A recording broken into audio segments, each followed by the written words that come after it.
तो ये सोमवार की अभी जो एकादशी है इसी प्रांगण में यहीं पर ये हम लोगों का सौभाग्य है कि इस बाबा के धाम में, जगन्नाथ महाप्रभु के क्षेत्र में, रानी सती माता के स्थान में, और सालासर बालाजी, गणेश जी हैं, उधर राधा कृष्ण भगवान है, शिव पार्वती जी हैं। तो ये सब के स्थान में हमको बड़ा सौभाग्य मिला है कि यहाँ पर हम गीता पाठ किए।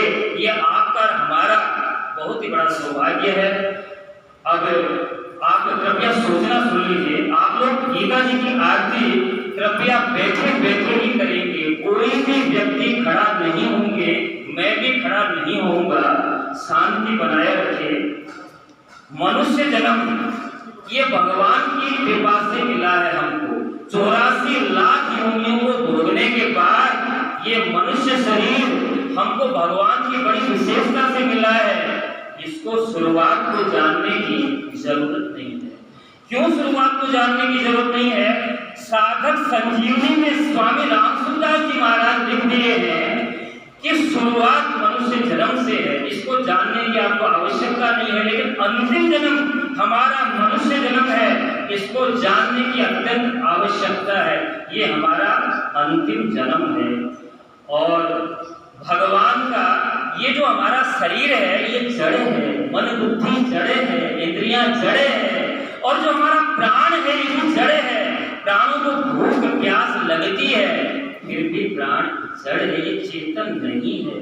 चेतन तो केवल आत्मा परमात्मा श्री कृष्ण ही है। तो आत्मा परमात्मा श्री कृष्ण ये चेतन है। और विवेक हमारे भीतर जो जन्म से प्रवाहित है, हम जब पैदा हुए थे तो हमारा विवेक भगवान ने हमारे साथ में दिया था। ये विवेक भी चेतन है। तो चेतन किसे कहते हैं? चेतन कहते हैं जड़ और चेतन के भेद को। तो इसको हमको जानने की जरूरत है। गीता भगवान का स्वरूप है। गीता को साक्षात भगवान मान ले। गीता के स्पर्श दर्शन से भगवान का स्पर्श दर्शन माने तो फिर शीघ्र ही कल्याण हो जाता है। गीता भगवान का श्वास है, गीता भगवान का प्राण है। जिसके घर में गीता जी है उसके घर में साक्षात मूर्ति विराजमान है। संसार में गीता जी की जोड़ी का कोई ग्रंथ नहीं है, इसके समान कोई ग्रंथ नहीं है। गीता में 18 अध्याय हैं और 700 श्लोक हैं। ये 574 श्लोक भगवान ने कहे हैं, 84 श्लोक अर्जुन ने कहे हैं, 41 श्लोक संजय ने कहे हैं, 1 श्लोक धृतराष्ट्र ने कहा है। अर्जुन को भगवान की कृपा से दिव्य दृष्टि मिली थी और संजय को वेदव्यास जी की कृपा से दिव्य दृष्टि मिली थी। जो गीता अर्जुन को दोबारा सुनने को नहीं मिली और वही गीता हम कलयुगी जीवों को बार बार पढ़ने और सुनने को मिल रही है। ये भगवान की हमारे ऊपर कितनी विलक्षण कृपा है। ये इतनी विलक्षण कृपा जो हुई है, अर्जुन तो निमित्त मात्र थे, सब कुछ जानते थे। भगवान इनको बहुत चमकाए हैं, बहुत धमकाए हैं। गीता में ये भी बोले हैं यथेच्छसि तथा कुरु, अरे तुमको तेरी मर्जी हो वहां जा। तो अब ये है कि साधक संजीवनी में ये लिखा हुआ है, ये साधक संजीवनी में आप लोग पढ़ सकते हैं, मनुष्य जन्म में सत्संग मिल जाए और गीता जैसे ग्रंथ से परिचय हो जाए तो साधक को ये समझना चाहिए कि भगवान ने बहुत विशेषता से हमारे ऊपर कृपा करनी है। अब तो हमारा उद्धार होगा ही, अब आगे हमारा जन्म मरण नहीं होगा। कारण कि अगर हमारा उद्धार नहीं होना होता तो ऐसा मौका नहीं मिलता। ये स्वामी रामसुंदर जी की वाणी में आपको बोल रहा हूँ, मैं कोई अलग से वाणी नहीं बोल रहा हूँ। और स्वामी रामसुंदर जी की बात आप लोग सुन लीजिए। एक सज्जन कलकत्ता सॉल्ट लेक में गए थे, तो सॉल्ट लेक में उस सज्जन कुछ प्रश्न लेकर के गए थे। तो वो प्रभु संहिता पढ़ने वाले हरियाणा के पंडित जी थे। तो जैसे उनके पास गए, प्रभु संहिता पढ़ने वाले हरियाणा के पंडित जी ने कहा आप जिस काम से आए हैं मैं उसको जानता हूँ। तो बोला आप बताइए क्या जानते हैं? बोला हम ये जानते हैं, स्वामी रामसुंदर जी के बारे में आप पूछने के लिए आए हैं। स्वामी रामसुंदर जी महाराज ये विभू जी के अवतार थे।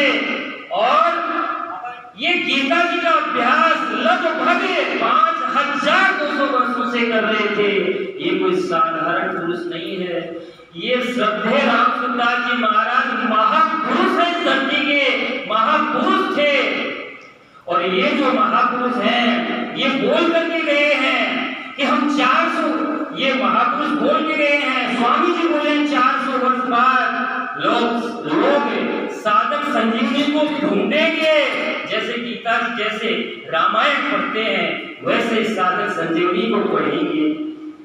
तो ये स्वामी जी की बात है, ये विदुर जी के अवतार थे। अब सेठ जी जयदयाल जी गोयनका जी की बात सुन लीजिए। सेठ जी जयदयाल जी गोयनका ये राजा हनुमान भगत जी के मंत्री थे, और हनुमान भगत जी राजा थे, और हनुमान भगत जी राजा और शिष्य, ये शिष्य थे राजा को, और सेठ जी बने थे, ये इनके मंत्री थे, ये गुरु बने, ये राजा बने। तो हनुमान भगत जी केवल भोग हो गए और सेठ जी अपना कल्याण कर लिए।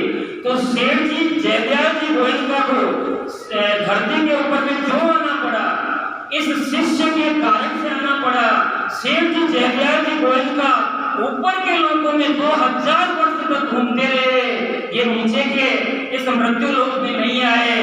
और ये जो शिष्य बने थे उनका नाम था हनुमान भगत जी, ये नीचे में पृथ्वी लोक पर ये पशु पक्षी की योनियों में 84 लाख योनियों में घूमते रहे। तो इसलिए आप लोगों से करबद्ध निवेदन प्रार्थना है, किसी को कृपया गुरु न बनाए, न गुरु बनाए, न शिष्य बनाए। ये गुरु शिष्य का जो संबंध है ये बांधने वाला है। एक तो संबंध हमारा पहले से इतना बंधा हुआ है, पारिवारिक संबंध, और एक नया संबंध हम जोड़ करके बड़ा ही अपराध कर लेते हैं। अरे गुरु को समझिए, गुरु क्या चीज है? गुरु तत्व है, गुरु तत्व ज्ञानी है, गुरु कोई शरीर नहीं है। गुरु माने अंधकार, गुरु माने प्रकाश, अंधकार से प्रकाश की ओर ले जाने वाले का नाम ही गुरु है। तो गुरु कौन हुआ? जो मार्गदर्शन कर देता है। और गुरु आपके साथ नहीं जाएगा, केवल भगवान ही आपके साथ में रहेंगे। गुरु केवल मार्गदर्शन करता है। तो ये गुरुओं की बात मैं बता देता हूँ। सेठ जी जयदयाल जी गोयनका जैसे महापुरुष को 2000 वर्ष तक ऊपर के लोगों में रहना पड़ा, लेकिन इनको तो भगवान की भगवत कृपा थी, धरती के ऊपर आना पड़ा और ये अपने शरीर सहित आए। तो आज गीता प्रेस गोरखपुर की धरती पर जो हमारी गीता प्रेस गोरखपुर खुली है, ये सारी देन जयदयाल जी गोयनका की है। और जयदयाल जी गोयनका को 22 वर्ष की अवस्था में भगवान के दर्शन हो गए थे। और जैसे इनको भगवान के दर्शन हुए, एक चित्रकार को बुलवाया गया। कलकत्ता में स्थित गोविंद भवन, शायद आप लोग जानते होंगे, गोविंद भवन हरिशन रोड के ऊपर स्थित है। इस गोविंद भवन में सेठ जी बोल करके और चित्रकार को बुला करके और वैसा ही चित्र बना हुआ है। ये चित्र भगवान विष्णु का, ये 4 हाथों वाला चतुर्भुजी भगवान का चित्र है। इसको मैं तो देखा हूँ, कृपया आप लोग भी जब कलकत्ता जाएं तो सेठ जी का ये चित्र देखें। तो जैसे ये चित्र आप लोग देखेंगे, इसके बाद इसकी और एक घटना बता देता हूँ। सेठ जी जयदयाल जी गोयनका गोरखपुर में थे और गोरखपुर में एक मंदिर में गए। ये गोरखपुर में रेलवे लाइन के बगल स्थित ये मंदिर है, विष्णु भगवान का, चतुर्भुज भगवान का है। तो इसमें सेठ जी जैसे ही प्रवेश किए, अरे बोले ये तो हमारा बोले देखा हुआ है। बोले क्या देखा हुआ है? अरे बोले ये तो जिस संत को अनुभव हुआ है उनकी बनाई हुई ये मूर्ति है, ये कोई साधारण मूर्ति नहीं है। तो भाई और बहनों, मैं आपको सही बोल रहा हूँ, तो कलकत्ता गोविंद भवन में दर्शन कीजिए और एक गीता प्रेस गोरखपुर में दर्शन कीजिए।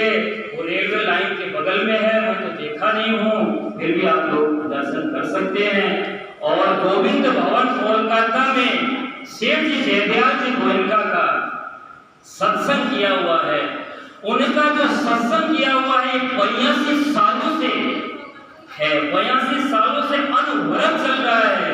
और ये अनवरत जो चल रहा है सेठ जी का सत्संग, ये आज भी चल रहा है। कोरोना काल में भी चला था।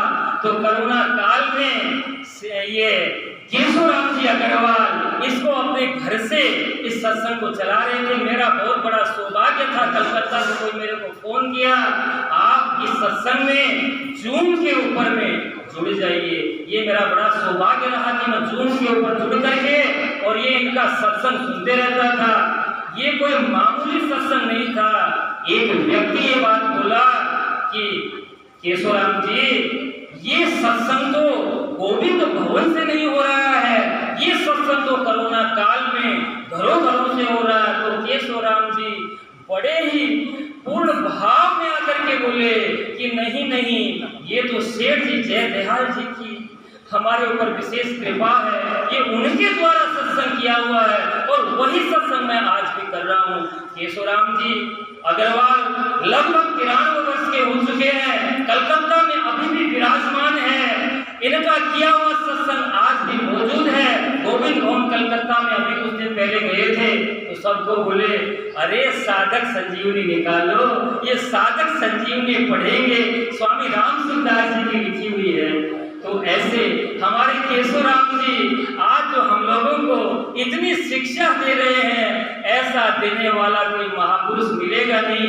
ये ज्ञानी संत विद्वान महापुरुष है। वृंदावन के संत लोग ये बात कहते हैं कि स्वामी रामसुंदर जी के साथ 50 वर्ष केशवराम जी रहे हुए हैं और 7 से 8 वर्ष सेठ जी जयदयाल जी गोयनका के साथ रह चुके हैं और भाई जी हनुमान प्रसाद जी पोदार के साथ रह चुके हैं।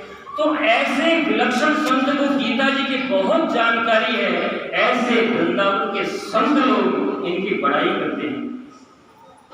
और गीता प्रेस गोरखपुर से एक पुस्तक छपी है। एक तो आप लोगों को बता देता हूँ, ये गुरु बिना मुक्ति नहीं, ये स्वामी रामसुंदर जी की ऑथेंटिक पुस्तक, प्रामाणिक पुस्तक है। क्या गुरु बिना मुक्ति नहीं। हम लोग पिछली एकादशी में इसको बांटे थे। इसका कोड नंबर है 1072। कृपया आप लोग पढ़े, आपको गुरु और शिष्य का पता चल जाएगा। स्वामी रामसुंदर जैसे गुरु जी किनको मानते थे? सेठ जी को मानते थे, लेकिन वे सेठ जी को भाव से और मन से मानते थे, लेकिन ऐसे नहीं माने। और स्वामी रामसुंदर जी महाराज 27 वर्ष तक भेंट भी लेते थे और शिष्य भी बनाते थे। और जैसे ही सेठ जी जयदयाल जी गोयनका के साथ मिले, इन्होंने भेंट लेना भी बंद कर दिया और शिष्य बनाना भी बंद कर दिया। और गीता प्रेस गोरखपुर के अध्यक्ष आज लगभग 93 वर्ष के वर्तमान में केशवराम जी अग्रवाल हैं। उनके ऊपर भगवान की विशेष कृपा थी। ये केशवराम जी अग्रवाल बोलते थे कि मैं जब बांकुड़ा गया तो मेरे को सेठ जी जयदयाल जी गोयनका मिले और बोले, अरे केशवराम जी आपका जन्म हो चुका, दोबारा जन्म नहीं लेना है। ये सेठ जी जयदयाल जी गोयनका का आशीर्वाद है। और बोले, केशवराम जी जाओ, आप स्वामी रामसुंदर जी को पहुंचा करके आओ और बोलना मैं सेठ जी का भेजा हुआ आया हूँ। ऐसी बात केशवराम जी को मिली और केशवराम जी आज ये बोल रहे हैं कि मैं धन्य हूँ, धन्य हूँ। आज आप लोग वर्तमान में देख सकते हैं वो गीता प्रेस गोरखपुर के अध्यक्ष बने हुए। और आपको एक बात बताना चाहता हूँ, ये स्वामी रामसुंदर जी महाराज सिंथल राजस्थान में है। वहाँ पर सन 1976 के नवंबर की बात है। ये स्वामी रामसुंदर जी महाराज बहुत कमजोर हो गए थे, शरीर से इतने दुर्बल हो गए थे कि केवल प्रार्थना में 20 से 25 मिनट बैठते थे। तो स्वामी जी का ये पुस्तक जो है, ये बहुत ही ऑथेंटिक पुस्तक है।